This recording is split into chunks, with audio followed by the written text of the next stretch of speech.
ආයිබෝවන් හැමෝටම අද ලෝකයේ තත්ත්වය දිහා බැලුවහම මැද පෙරදිග ඇති වෙලා තියෙන යුද්ධය නම් ඉවර වෙන පාටක් පේන්න නැහැ. විශේෂයෙන්ම මැද පෙරදිග කලාපය දැන් තියෙන්නේ ගිනි කන්දක් උඩ වගේ. ඉතින් මේ දවස්වල කතා වෙන්නේ ඉරානයට ඇමරිකාව ගොඩබිම් ප්‍රහාරයක් දියත් කරයිද කියන එක ගැන. ඒත් ඒක හිතන තරම් නම් ලේසි වෙන එකක් නෑ. ඒ නිසාම වෙන්න පුළුවන් මේ වැඩේට තාමත් ඇමරිකාව පස්ස ගහන්න. අද මේ වීඩියෝ එකෙන් අපි කතා කරන්නේ මේ වර්තමාන යුද්ධ වාතාවරණය ඇතුලේ ඉරානය කියන රට ලෝකයට මේ තරම් ලොකු අභියෝගයක් වෙලා තියෙන්නේ ඇයි කියන එක ගැන සහ ඉරානය ගැන ඔයාලා නොදන්න කරුණු කීපයක් ගැන. මෙතනදී අපි මුලින්ම පැහැදිලි කරගන්න ඕනේ වැදගත් දෙයක් තියෙනවා. ගොඩක් අය හිතාගෙන ඉන්නේ ඉරානය කියන්නේ මැද පෙරදිග තියෙන තවත් එක අරාබි රටක් කියලා. හැබැයි ඒක සම්පූර්ණයෙන්ම වැරදි. ඉරාන වැසියන් කියන්නේ අරාබිවරුන් නෙමෙයි. ඔවුන් පර්සියානුවන්. ඔවුන්ගේ භාෂාව පවා අරාබි භාෂාවට වඩා ගොඩක් වෙනස්.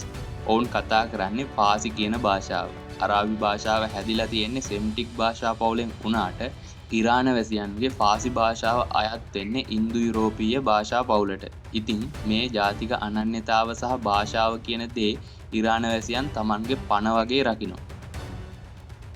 ඉරානය කියන්නේ අද ඊයේ හැදුණු රටක් නෙමෙයි. මේක අවුරුදු 2500කට වඩා පැරණි මහා ශිෂ්ටාචාරයක්. ඉතිහාසයේ ලෝකයේ හොල්ලපු පර්සියානු අධිරාජ්‍ය කියන්නේ මේ රටට තමයි කියන එක අපි හැමෝම දන්න දෙයක්.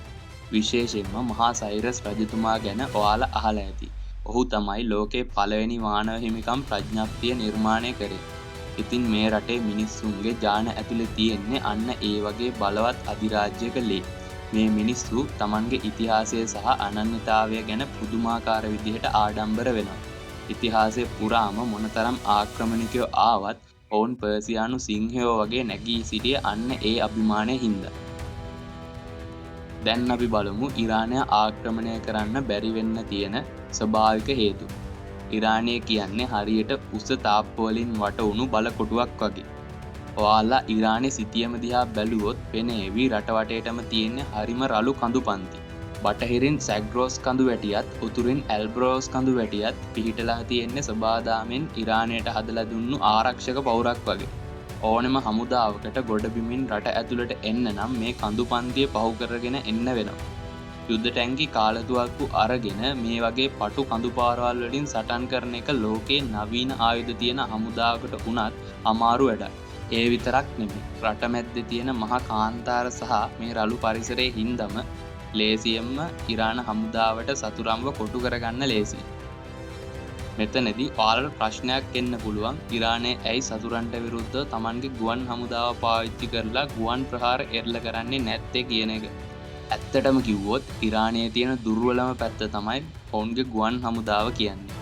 වසර ගණනාවක් තිස්සේ පවතින ජාත්‍යන්තර සම්බාධක හින්දා ඔවුන්ට අලුත් ගුවන් යානා මිලදී ගන්න ලැබුණේ නැහැ. ඔවුන් අදටත් පාවිච්චි කරන්නේ 1970 දශකයේ ඇමරිකාවෙන් ගත්ත පරණ යාන. ඉතින් ලෝකේ තියෙන අති නවීන F-35 වගේ යානා එක්ක ආසෙදි හැප්පෙන්න ඉරාන ගුවන් හමුදාවට අමාරුයි. අන්න ඒ හින්දා තමයි ඔවුන් ගුවන් ප්‍රහාර වලට වඩා Tamanගේ මිසයිල සහ ඩ්‍රෝන බලය දියුණු කරගෙන වැඩිපුර මහන්සි වුණේ. ඉරානයේ ගුවන් හමුදාව දුර්වල වුණාට ඉරානය එක වෙන පැත්තකින් පියවගෙන තියෙනවා. ඒකට ප්‍රධාන හේතුවක් තියෙනවා. ඒක තමයි ඉරානයේ තියෙන භූගත මිසයිල නගර.